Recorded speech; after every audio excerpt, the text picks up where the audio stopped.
5. A carne versus o espírito.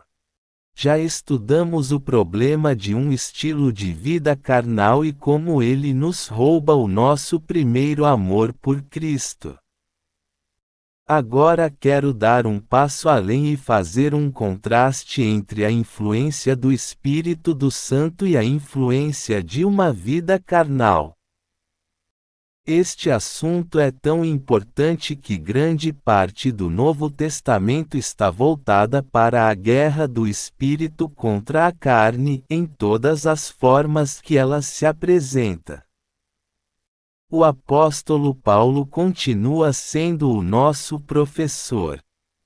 Duas leis contrárias que buscam o controle existem dentro de nós, duas leis ou regras de conduta que trabalham ao mesmo tempo para nos controlar.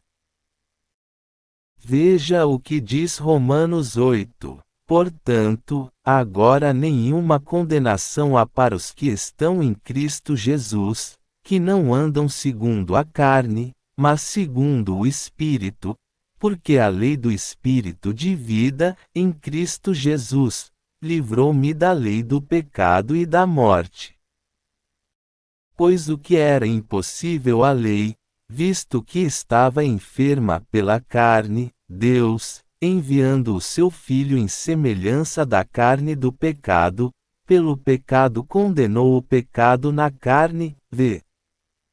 1 a 3. Paulo resume as duas leis que trabalham em nós no versículo 2. Uma delas é a lei do Espírito de vida, que é a influência e o controle do Espírito do Santo. Mas existe uma outra lei, a lei do pecado e da morte. Esta é a lei que busca levar-nos à ruína e à derrota espiritual. Um exemplo real: estas leis estão guerreando em cada cristão. Para entender a importância disto, precisamos entender como esta guerra estava afetando o apóstolo. Ele não era um cristão qualquer. Paulo era o líder do cristianismo no primeiro século e o apóstolo para os gentios.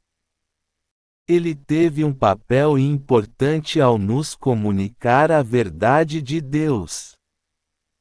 Temos o testemunho pessoal dele sobre a batalha entre a carne e o espírito. Então, se você está lutando contra o pecado, não se sinta mal. Você está bem acompanhado porque Paulo, mesmo sendo um dos maiores crentes que já viveu, também tinha dificuldades com o pecado. Vimos no capítulo 4 que o desejo de pecar não é o problema.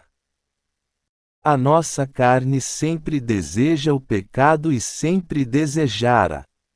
A tentação faz parte da nossa vida terrena. Paulo sentia maus desejos. Sabemos disso porque ele escreveu: bem sabemos que a lei é espiritual. Mas eu sou carnal, vendido como escravo ao pecado. O que faço não o entendo. Pois o que quero isso não faço, mas o que aborreço isso faço. Romanos 7. 14,15. Paulo está dizendo: eu tenho este problema e não consigo me livrar dele. Ele está comigo neste momento enquanto escrevo a vocês, crentes em Roma. Sinto a batalha que existe entre a carne e o espírito dentro de mim e de vez em quando nem sei o que fazer. Você entende como é estar nessa situação? Você sabe que não deveria fazer determinada coisa, não quer fazê-la, mas acaba fazendo. No final ainda diz: eu queria não ter feito isso. Estas duas leis estão operando dentro de você. Paulo entendeu a natureza dessa batalha e sabia qual era a fonte do problema. Ele continua no mesmo capítulo: Eu sei que em mim, isto é, na minha carne, não habita bem algum. Com efeito, o querer está em mim, mas não consigo realizar o bem. Pois não faço o bem que quero, mas o mal que não quero, esse faço. Ora, se eu faço o que não quero, já não o faço eu, mas o pecado que habita em mim, vê. 18 a 20. Compreende a importância do que Paulo está dizendo? Ele está dizendo que você não pode contar com a sua carne para ajudá-lo, porque não há nada que ela possa fazer por você. Sua carne não pode consertar os problemas de sua vida porque a sua própria carne é a razão de seus problemas. Você não pode pedir a um encrenqueiro para que seja um pacificador. Este é um problema que ocorre com certos conselhos que nos dão. Muitas vezes eles se baseiam na carne, para consertar os problemas da própria carne. Isso não funciona. Paulo diz: Eu tenho o desejo de fazer a coisa certa, mas acabo fazendo a errada. Ele expôs que, naquele momento em que estava escrevendo, um estranho habitava em sua vida. Paulo chama este estranho de o pecado que habita em mim. V. 20. Muitas pessoas se referem a isso como o princípio do pecado. O princípio do pecado. Este é o princípio que diz que todos os cristãos têm algo dentro deles que busca rebelar-se contra a palavra e a vontade de Deus. E por isso que existe uma parte de você que realmente busca fazer o que Deus odeia. O pecado ainda habita em você. Ele estaciona em você e você não pode livrar-se dele, pois ele está inserido em sua carne. Agora você sabe por que Deus vai desfazer-se destes corpos corruptíveis e dar-nos novos corpos cheios de glória. Ele não vai consertar nossa carne. Na verdade, o seu corpo ainda vai servir para uma coisa boa: alimentar os vermes. A Bíblia diz que Deus vai transformar nossos corpos porque os que temos agora foram contaminados pelo pecado. O apóstolo continua: Pois segundo o homem interior, tenho prazer na lei de Deus, mas vejo nos meus membros outra lei que batalha contra a lei do meu entendimento, e me prende debaixo da lei do pecado que está nos meus membros. Miserável homem que eu sou! Quem me livrará do corpo desta morte? Dou graças a Deus por Jesus Cristo nosso Senhor. De sorte que eu mesmo com o entendimento sirvo a lei de Deus, mas com a carne a lei do pecado. Romanos 7. 22 a 25. O que concluímos ao examinar estes versículos? Primeiro, Paulo era um homem definitivamente salvo. Como nós, ele pensava: existe uma parte de mim que quer ser servo em um dia, e outra que quer ser independente em outro dia. Em nossos corações sabemos que queremos agradar a Deus, mas em nossos corpos queremos agradar a nós mesmos e alimentar nossas paixões e desejos. Note que Paulo chama esses conflitos de guerra. Ele diz: Eu, Paulo, o apóstolo, não estou vivendo numa zona de guerra, eu sou a zona de guerra. Até que eu faça alguma coisa sobre isso, o problema vai continuar, porque o pecado está em mim. E por isso que não podemos fugir de nossos problemas. Todas as vezes que você foge, a sua carne o acompanha. Você não pode culpar outra pessoa pelo seu pecado, porque o pecado está em você.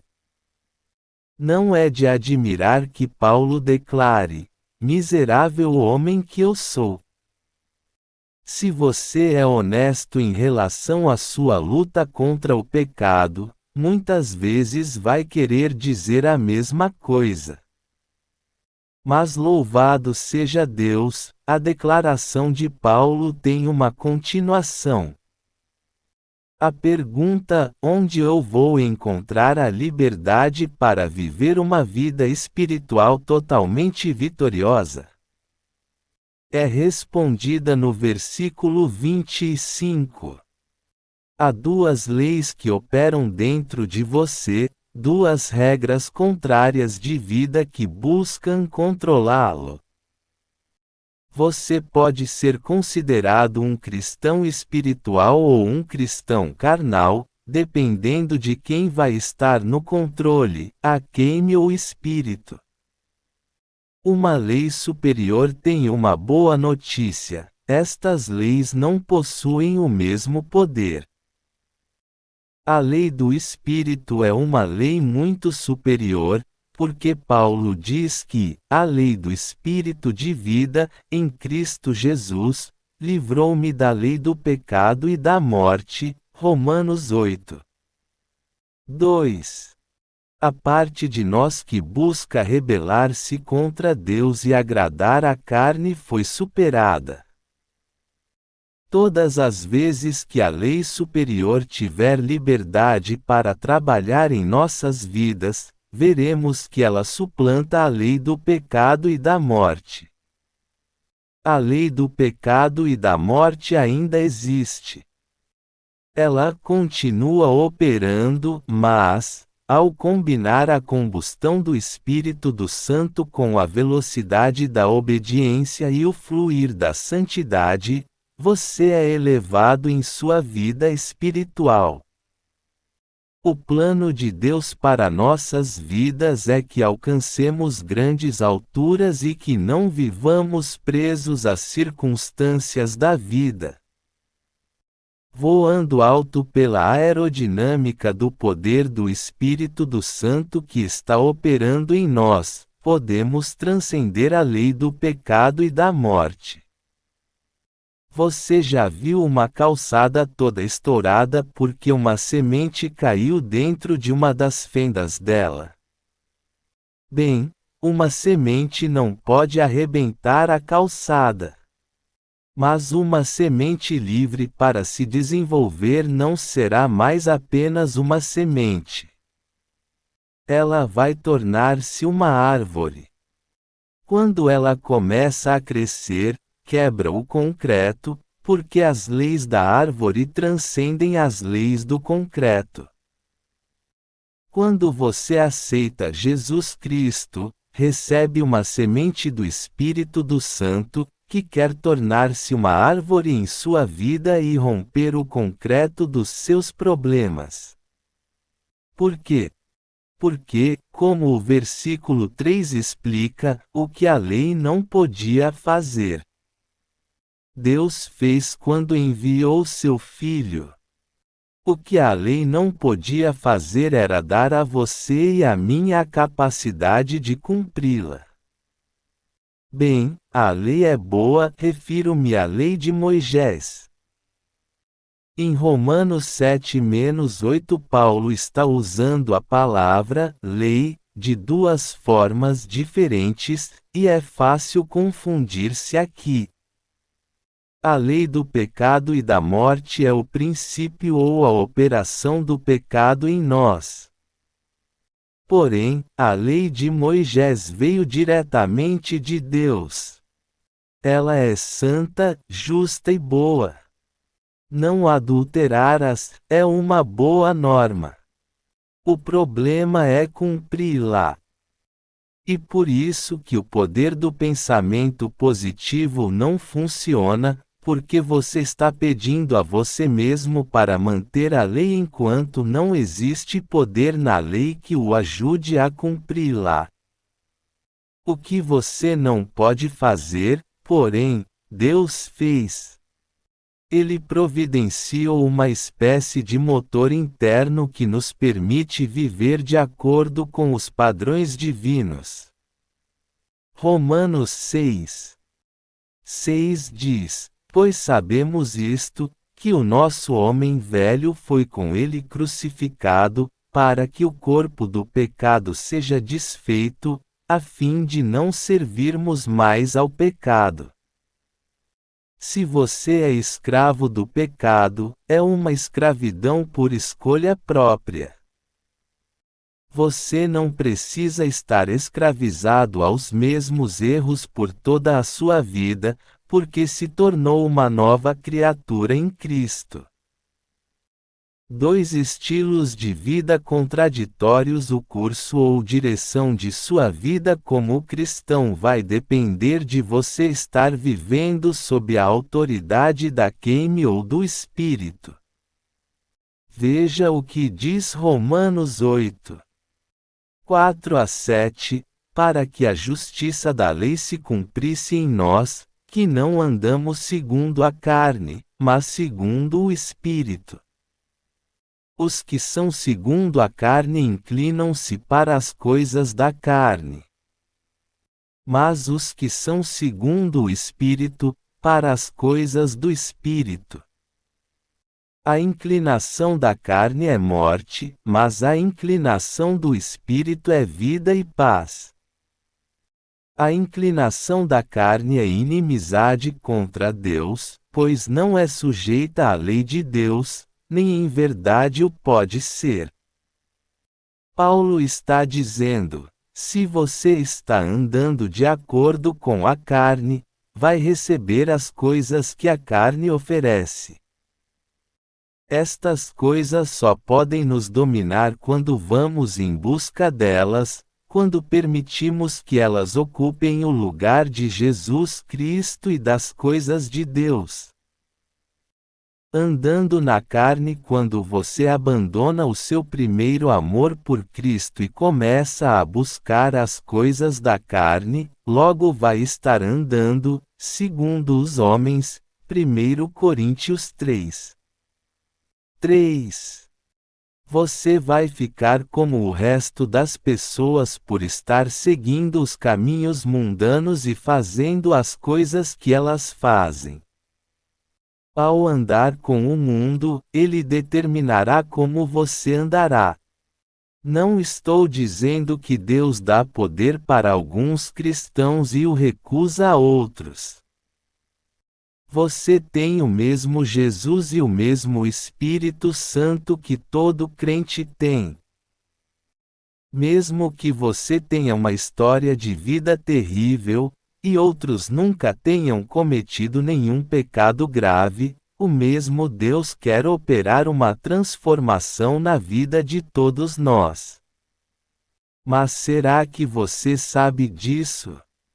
Você não pode fazer um homem andar. Uma pessoa deve aprender por si própria. Você pode mostrar qual é a estrada em que ela pode caminhar e pode ajudá-la, mas não pode andar com as pernas dela nem de ninguém. Deus não vai tomar decisões por você. Ele não vai detê-lo quando você escolher um caminho que não for o dele. Ele não impediu Adão de comer o fruto proibido e também não deteve Eva. O que faz com que você tome decisões? A sua mente. E por isso que Paulo está dizendo: tome suas decisões. V. 5. Quando está caminhando por uma estrada, você continua nela porque pensa que é a correta. Para mudar de direção, você não precisa mudar de pés ou de pernas, basta mudar de ideia. Deixe-me dar alguns exemplos bíblicos. Em 2 Samuel 11, o rei Davi estava passeando pela cobertura do palácio quando viu Batseba tomando banho. Ela não era uma pessoa qualquer. Ela era o que se pode considerar uma modelo, uma linda mulher. Davi olhou e logo o seu coração e a sua mente começaram a caminhar no desejo da carne. Não demorou muito para Davi desenvolver um plano para possuir aquela mulher. O resultado do adultério de Davi com Batseba foi uma tragédia, um desastre pessoal e até afetou a nação. A moral da história é que Davi poderia ter consertado a confusão antes de ela ter começado, se ele decidisse não ficar olhando e cobiçando Batseba. A graça de Deus é maravilhosa e Davi conseguiu ser restaurado por sua confissão e arrependimento. Entretanto, isso não mudou o fato de ele ter outros pensamentos maus, dar vida a esses pensamentos e, depois, ser ferido com o resultado deles. Uma batalha pela sua mente. A guerra em nossa vida cristã é pelo controle de nossa mente. Quem controlar a sua mente e a mente de seus filhos? Quem controla a mente controla o corpo todo, até o pé. Se você está andando de forma errada é porque está pensando de maneira equivocada. Satanás continua trabalhando na sua mente até que o seu pé mude de direção. Este é o problema dos cristãos que constantemente se alimentam de lixo e nunca leem a palavra de Deus. Se você está sempre sendo inundado por músicas, amigos e entretenimentos que não são de Deus e até mesmo agridem a Ele, as coisas que você pensava serem terríveis começam a não parecer tão más assim. E por isso que em 2 Coríntios 10, 3-5, Paulo diz que não estamos em guerra da carne contra a carne. Ao contrário, devemos levar cativo todo pensamento à obediência de Cristo. Note que não é a carne que deve ser levada como cativa nesta batalha, mas, sim, nossos pensamentos. O resultado disso é muito interessante. A inclinação da carne é morte, mas a inclinação do espírito é vida e paz. Romanos 8, 6. Isto não significa que o cristão que está vivendo na carne vai cair morto de repente.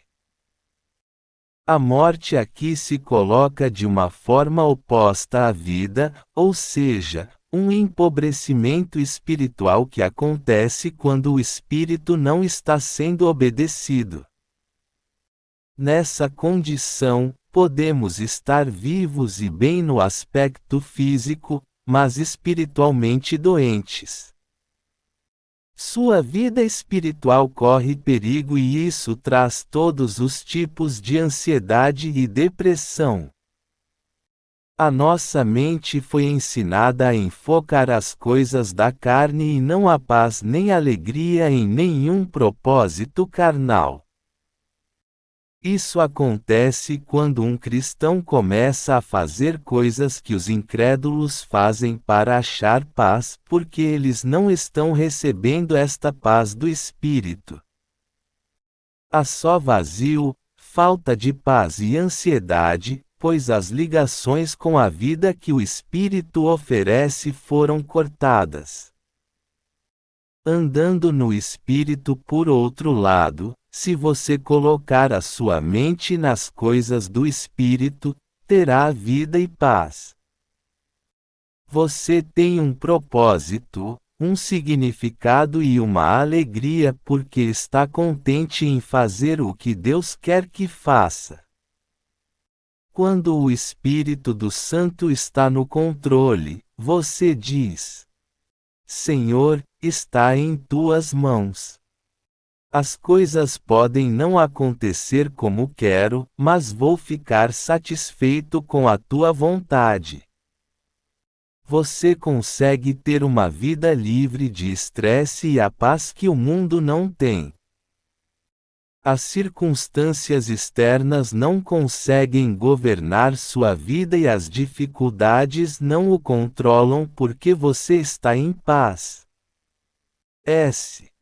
E duas identidades contrárias de onde você tira sua identidade. Paulo sugere duas possibilidades em Romanos 8:8-9. Portanto, os que estão na carne não podem agradar a Deus.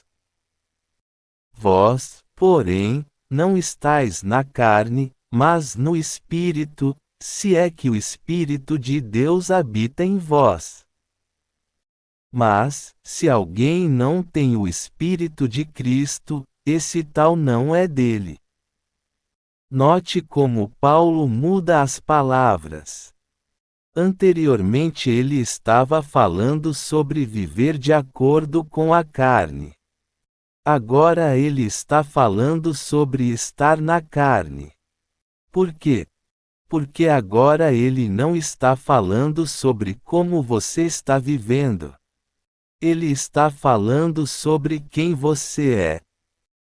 Cada pessoa na terra ou vive na carne ou vive no Espírito. Lembre-se de que a preocupação de Paulo é com os crentes que estão no Espírito, mas ainda vivem de acordo com a carne.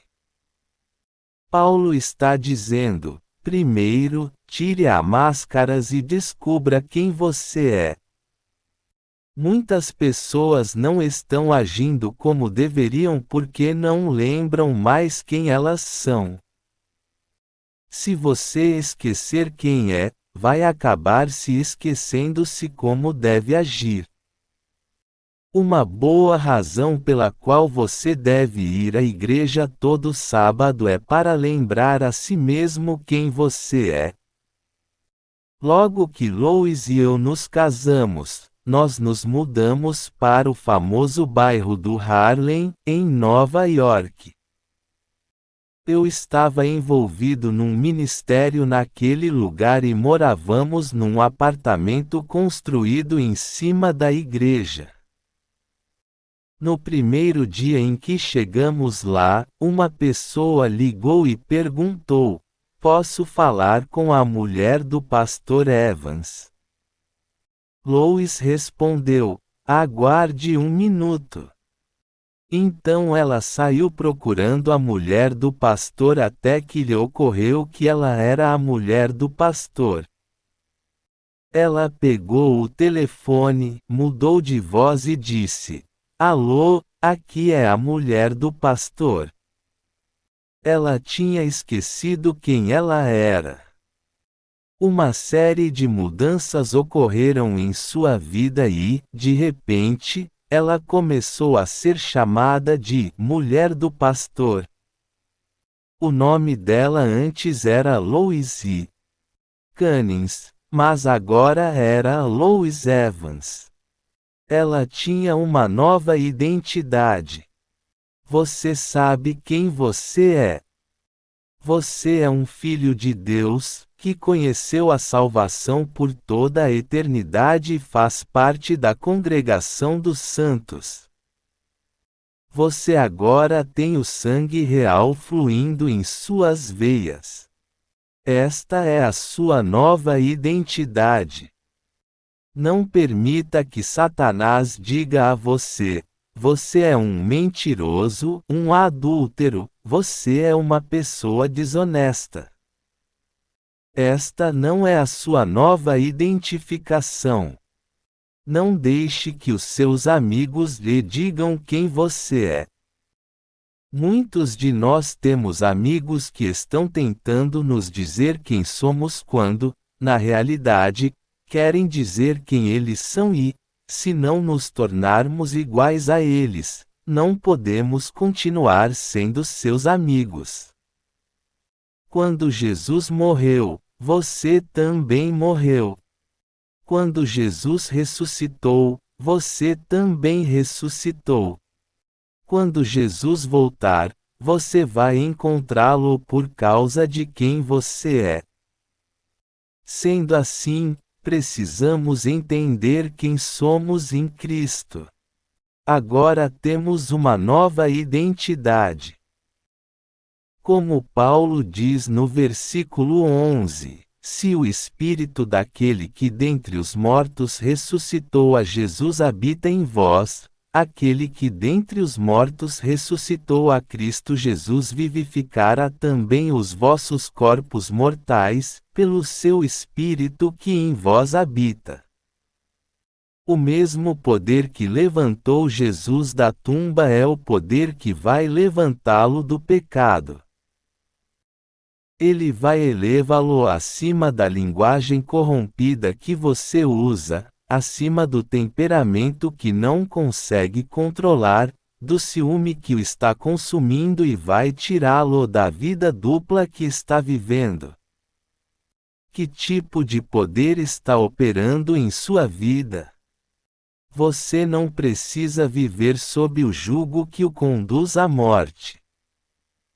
O Espírito pode transformar a sua vida, com o mesmo poder que ele usou para ressuscitar Jesus Cristo dentre os mortos.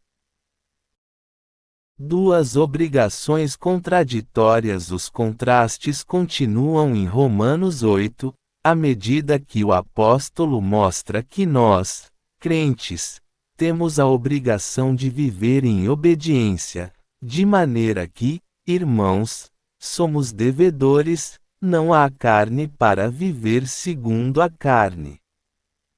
Pois se viverdes segundo a carne, morrereis. Mas, se pelo Espírito mortificardes as obras do corpo, vivereis. V. 12 a 13. Você sabia que, como cristão, não deve nada à sua carne. Ela não é credora sobre a sua vida.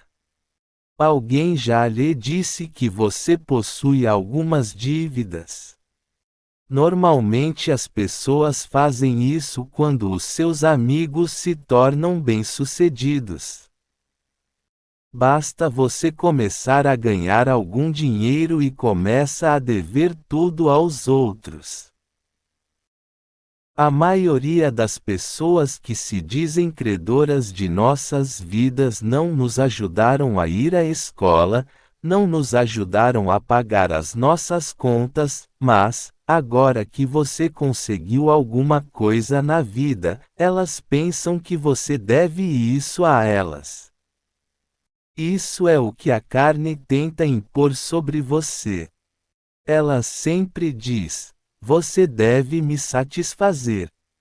Você precisa fazer essas coisas porque me deve a sua vida. Paulo, contudo, vê as coisas de uma maneira diferente. Você não tem nenhuma obrigação para com a carne, ele diz. A sua obrigação é com o Espírito e, quando você se submete a ele, o resultado é que acaba matando os desejos da carne. Matando a carne de fome e provável que alguém diga: mas a minha carne é muito fraca. Ela quer as coisas e sempre cedo aos seus desejos.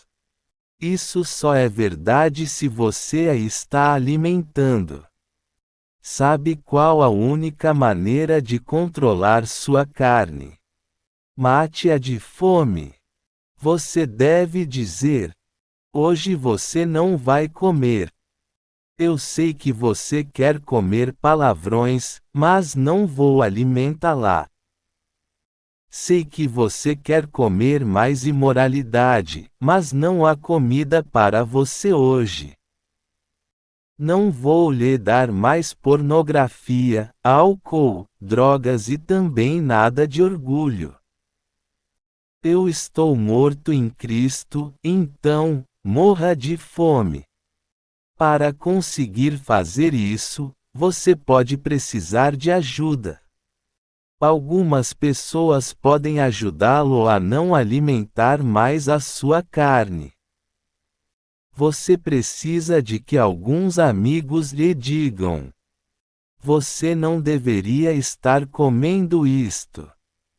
Não importa o que você faça, você precisa parar de alimentar a carne. O contraditório é que, quanto mais você alimenta a carne, mais ela tem fome. Por que é que as pessoas se aprisionam em vícios e perversões e precisam buscar cada vez mais gratificação, em vez de se contentarem com aquilo que já fazem? Porque a carne nunca está satisfeita. Ela vai se alimentar de tudo que você lhe der de comer.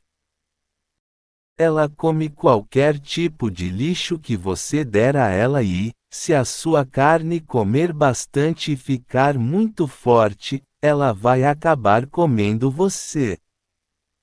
Mas quando você faz sua carne passar fome por bastante tempo, ela fica raquítica e morre.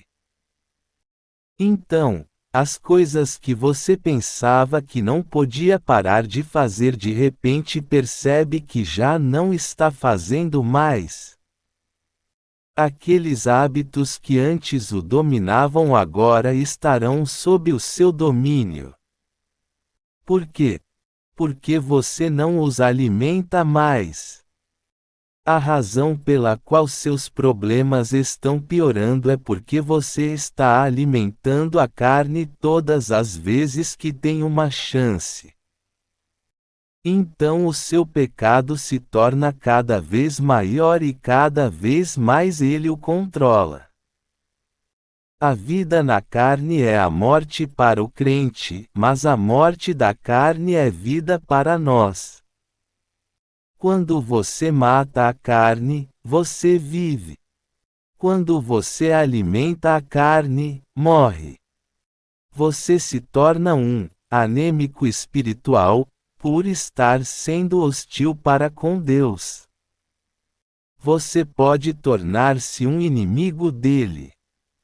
Alimentando o espírito. Se você está alimentando sua carne, não precisa orar, porque é uma perda de tempo.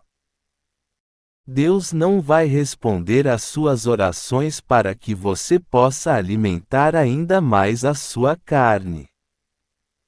Mas, se você vive no Espírito, não se preocupe, a resposta de Deus é certa. Você terá paz mesmo durante as piores tempestades da vida e verá a mão de Deus operando em você.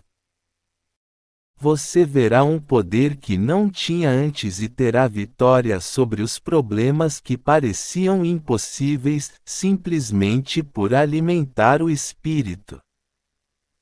A maioria dos países tem leis que dizem que você não pode ser julgado pelo mesmo crime duas vezes. Jesus já foi julgado pelos seus crimes, por isso você não deve nada à carne. Ele já foi sentenciado e não existe nada mais que você tenha a fazer. Não deixe que a carne continue dizendo que você é culpado. Você não tem nenhuma obrigação para com ela. Dois tipos contrários de reação à adoção era algo muito comum nos tempos de Paulo. Ele usou isso para fazer uma importante observação em Romanos 8, 14 a 15. porque todos os que são guiados pelo Espírito de Deus são filhos de Deus. Pois não recebestes o espírito de escravidão para outra vez estardes em temor, mas recebestes o espírito de adoção, pelo qual clamamos, Abba, Pai. Nos dias de Paulo as adoções eram vistas como um ingresso para grandes bênçãos e privilégios. As crianças adotadas tinham todos os privilégios e direitos dos filhos adultos, mesmo que elas ainda não fossem adultas. Essa era uma característica única das adoções daquela época. Neste texto Paulo nos compara com os filhos e filhas adotados. Ele começa ligando a filiação com o ser guiado pelo Espírito. Agora sabemos que nem todos os crentes são sempre guiados pelo Espírito, pois, ao andarmos de acordo com a carne, não estamos sendo guiados por ele. Aparentemente Paulo está dizendo que, se não somos guiados pelo Espírito, não somos filhos de Deus. E melhor que examinemos o que ele quer dizer no capítulo 14. Vamos começar com uma pergunta: o que o Espírito de Deus faz com você quando o está guiando? Bem, segundo este texto, ele o guia a matar as obras da carne e a própria carne. Quando o Espírito do Santo o está levando a matar a carne, quando você está vivendo em obediência a ele, você é um filho de Deus. Mas você pode dizer: espera aí, pensei que já era um filho de Deus quando recebi o caminho da salvação. Isso é verdade, mas você pode ser um filho de Deus sem gozar dos benefícios que um filho possui. Paulo não está falando sobre sua posição. Ele está falando sobre a sua atitude. Ele está discorrendo sobre seus benefícios e não sobre a sua filiação.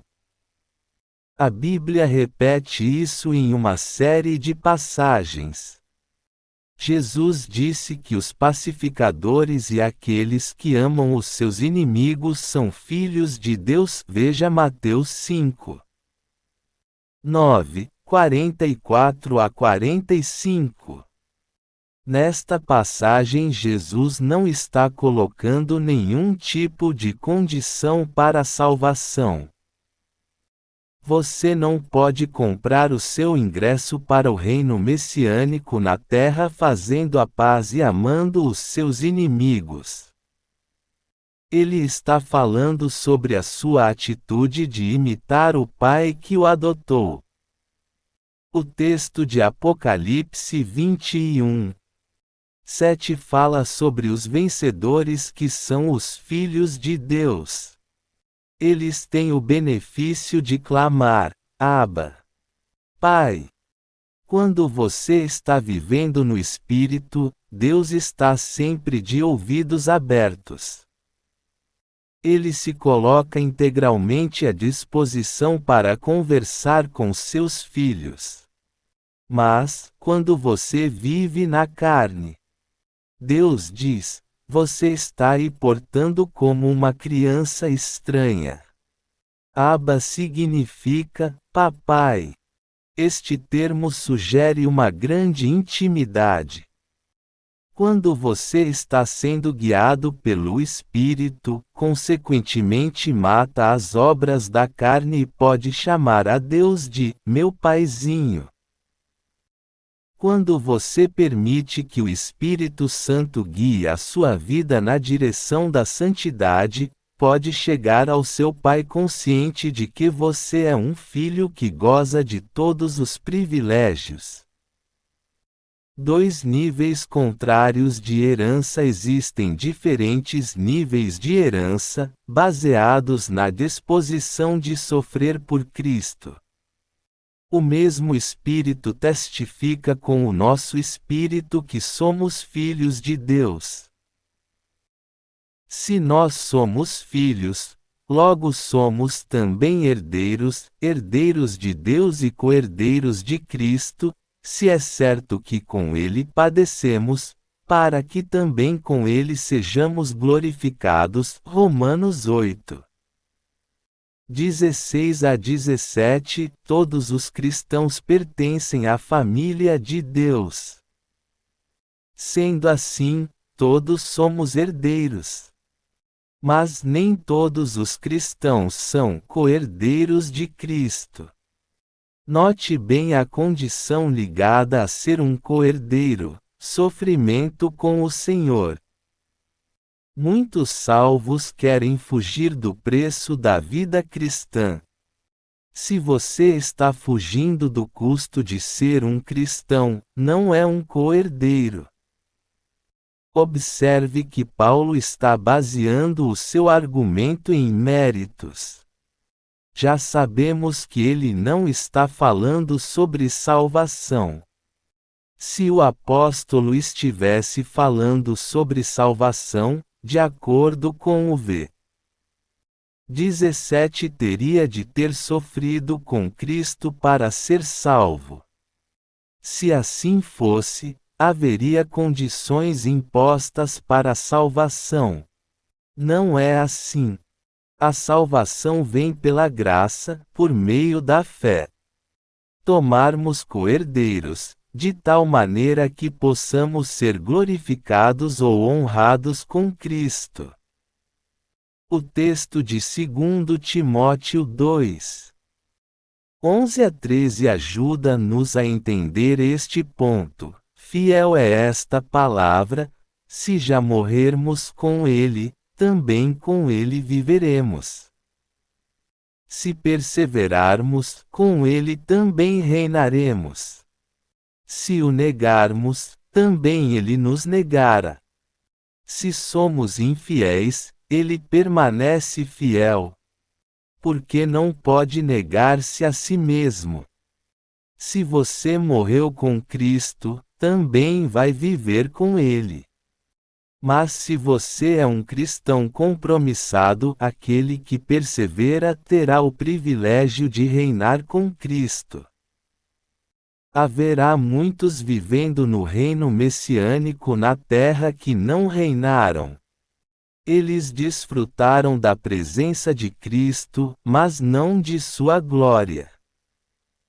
A segunda parte do versículo 12 é a chave para o entendimento desse conceito.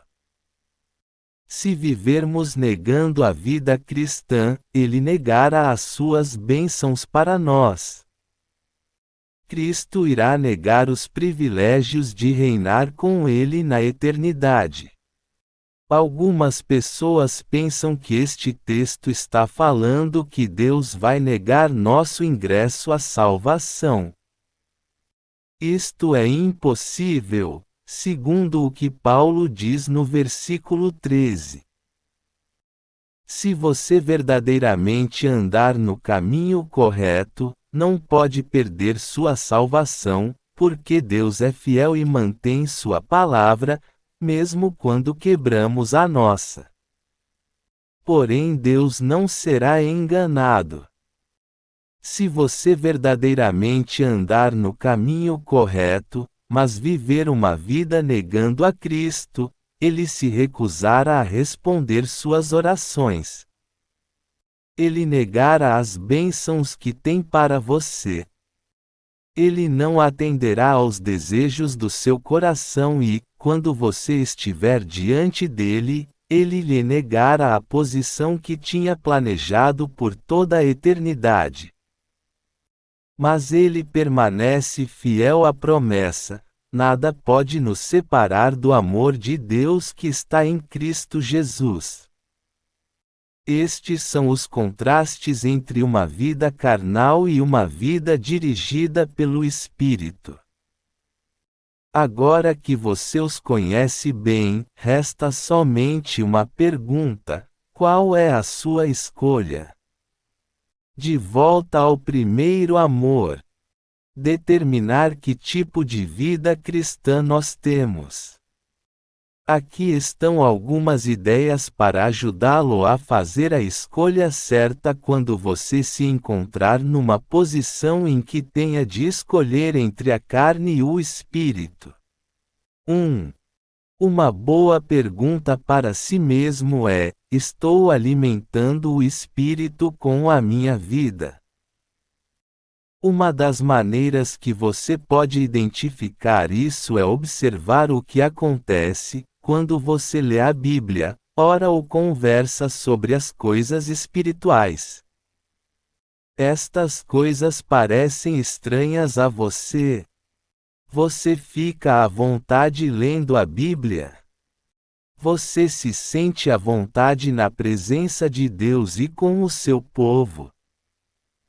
Encare estas perguntas com honestidade e você terá uma grande parte da resposta.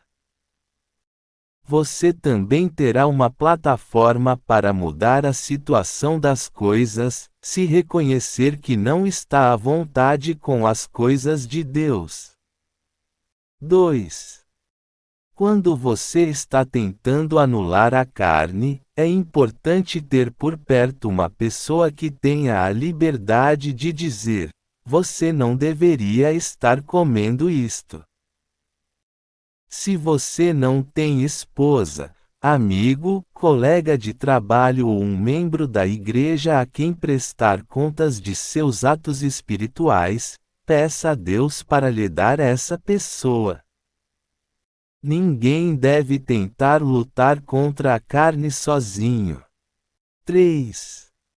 Para ajudá-lo a lembrar e a agir de acordo com a sua nova identidade em Cristo, memorize Gálatas 5. 24. Escreva este versículo num pedaço de papel e leve-o para onde for, para que o possa usar naqueles momentos de propensão à queda que experimentamos todos os dias. 4. Se você quiser começar um culto de louvor pessoal, leia este capítulo mais uma vez e tome nota dos benefícios que o Espírito do Santo tem para lhe dar. Você vai ver que Deus o criou para que fosse rico espiritualmente e terá ainda mais razões para louvá-lo.